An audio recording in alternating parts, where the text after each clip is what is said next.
Apakah Islam itu agama? Ya, tapi bukan agama versi Barat. Islam bukan sekadar ritual antara hamba dan Tuhannya. Islam bukan hanya urusan masjid, sajadah, dan puasa Ramadan. Islam adalah sistem hidup yang syamil, menyeluruh, mengatur manusia dari lahir sampai mati, dari urusan kamar mandi sampai urusan kenegaraan.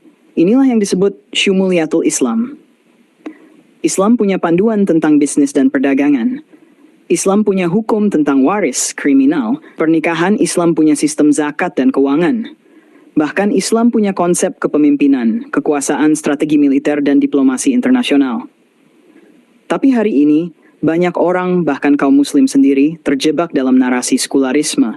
Islam itu urusan pribadi, negara urusan publik, jangan campur-campur agama dan politik. Loh, sejak kapan Islam jadi makhluk asing di negeri sendiri? Padahal dulu, Rasulullah Shallallahu Alaihi Wasallam bukan hanya pemimpin syalat. Beliau adalah kepala negara, komandan militer, dan penegak hukum. Beliau menegakkan keadilan, menata masyarakat, dan memimpin umat, bukan dalam bayang-bayang sekularisme, tapi dalam cahaya wahyu. Pertanyaannya, kalau Islam sudah mengatur semuanya, kenapa kita masih rela tunduk pada sistem hidup buatan manusia?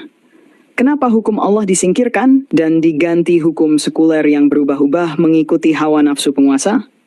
Kenapa Islam hanya diundang saat tahlilan dan pernikahan, tapi ditendang saat bicara hukum, keadilan, dan kekuasaan? Ini bukan soal politik semata. Ini soal kedaulatan.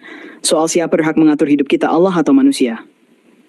Islam bukan agama mingguan. Islam bukan sekedar identitas KTP. Islam adalah din, bukan religion. Cara hidup yang menyeluruh. Syumuliyatul Islam artinya kita tidak boleh memilah-milah ajaran. Jangan ambil syalatnya tapi tolak hukumnya.